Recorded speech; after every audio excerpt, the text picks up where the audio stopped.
Silvia Montesa, segunda vicepresidenta del Parlamento, se pronunció sobre la situación de emergencia que vive el país por el ciclón Yaku. Y es que, según informes de Cenami, el gobierno del vacado expresidente Pedro Castillo conocía desde agosto del 2022 sobre las lluvias intensas que sucederían en la sierra y selva del país. No obstante, pese al informe Escenario Probabilístico de Lluvias Verano 2023, hecho por la entidad adscrita al MINAM, no se puso en marcha ninguna acción que contrarreste los efectos negativos que iban a tener las lluvias en el país. En el mismo documento, la entidad recomendó evaluar los riesgos que podrían ocurrir en un escenario pronosticado, pero no es el único informe que omitió el gobierno. El CENEPRED realizó un documento de advertencia. Informe del CENEPRED. En este último documento, el organismo identificó que 1.930.489 personas estarían en riesgo muy alto ante la ocurrencia de huaicos, deslizamientos u otros movimientos debido a las lluvias. También detalló que habría más de 500.000 viviendas afectadas. Segunda vicepresidenta del Congreso, Silvia Montesa, muchísimas gracias por acompañarnos,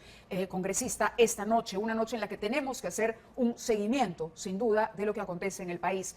Y quería compartir con usted, bienvenida y gracias por acompañarnos, parte de este documento que les contaba. Este es un documento que se redactó, se finalizó, se presentó finalmente el 12 de agosto de 2022. Aquí lo tienen ustedes, es un documento de Cenami. Cenami depende del Ministerio del Ambiente. En ese momento, ¿quién era el ministro? Modesto Montoya. Y vamos a rescatar un pronóstico dentro de este documento oficial. Decía, pronóstico de lluvias, Tumbes, Piura, Lambayeque y La Libertad.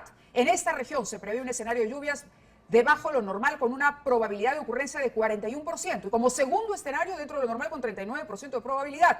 Ambas son muy cercanas entre sí. No se descartan eventos puntuales de lluvias intensas, especialmente en marzo.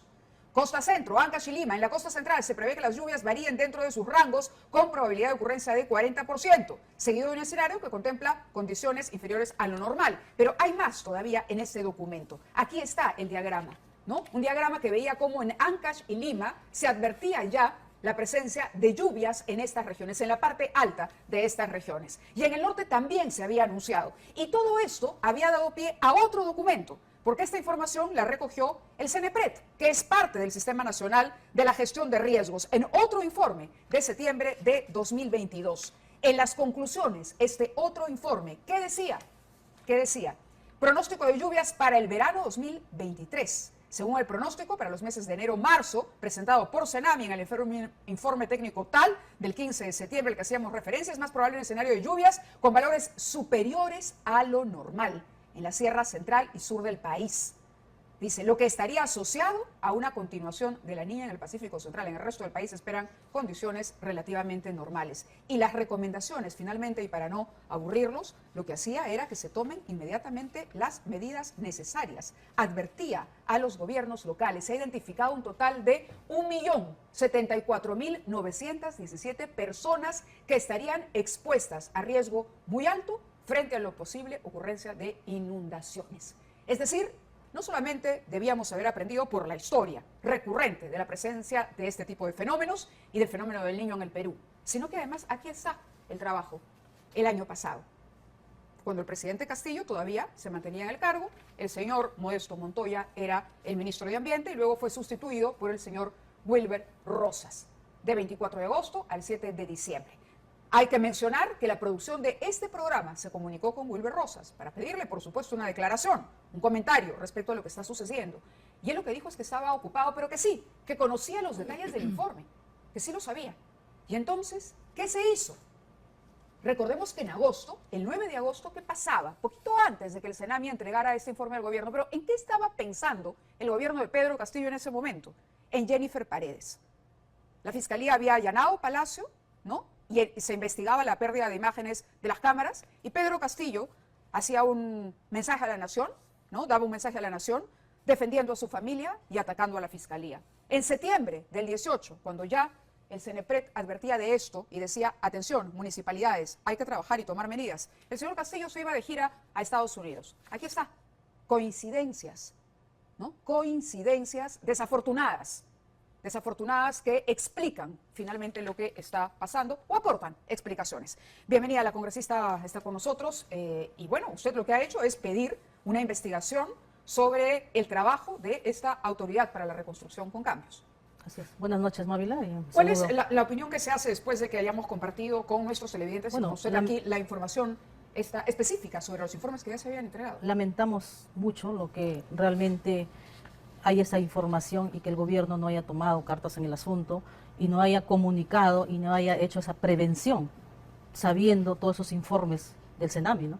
Entonces, este es algo lamentable y creo que esto merece la pena más grande que puede haber, porque no podemos jugarnos con la vida de las personas. Sin duda, pero la comisión que usted propone crear es para investigar específicamente lo que se hizo a partir de 2017 en adelante. Por supuesto.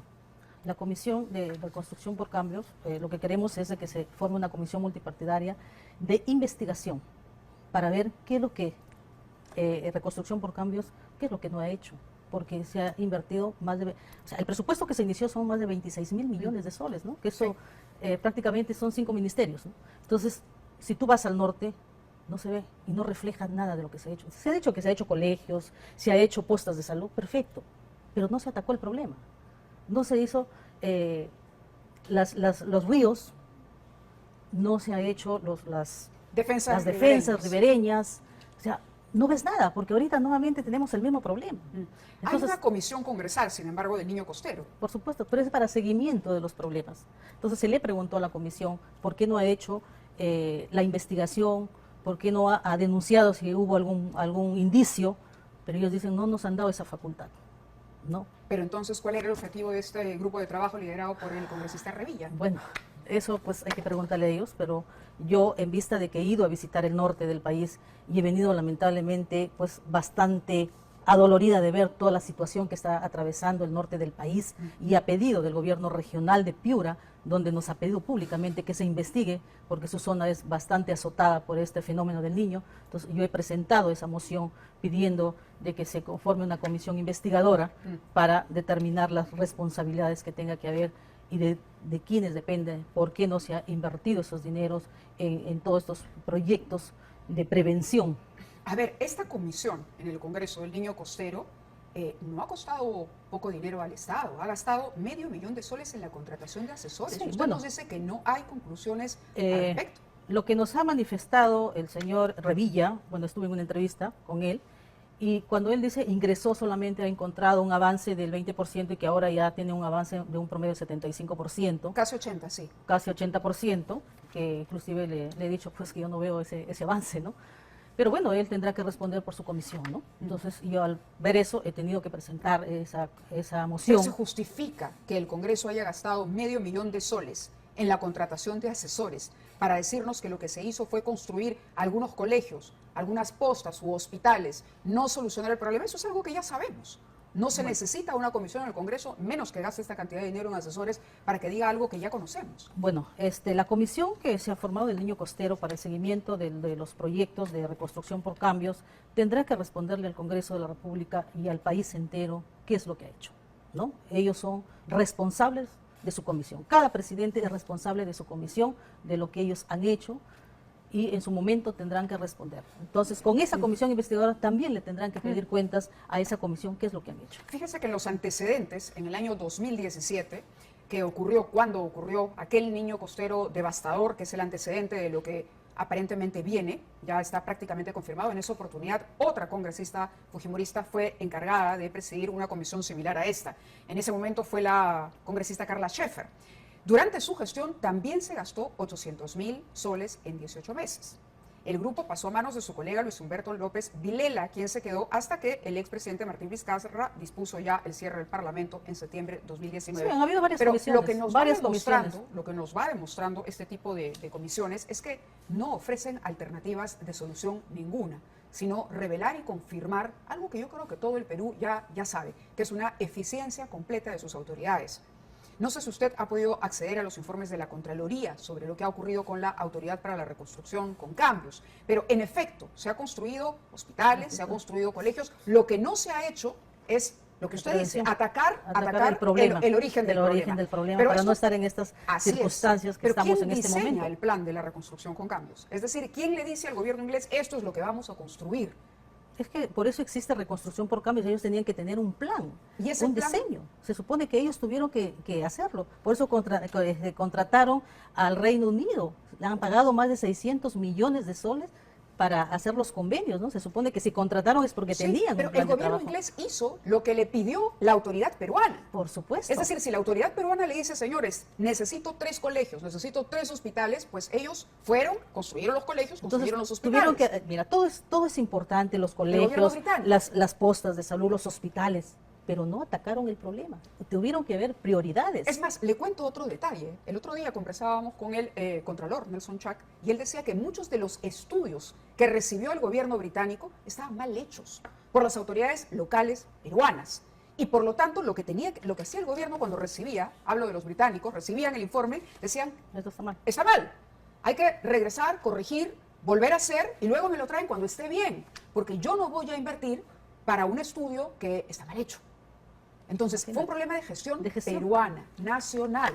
Por eso te digo, Mávila, de que la Oficina de Reconstrucción por Cambios ha invertido mucho dinero en personal y no ha sido eficiente.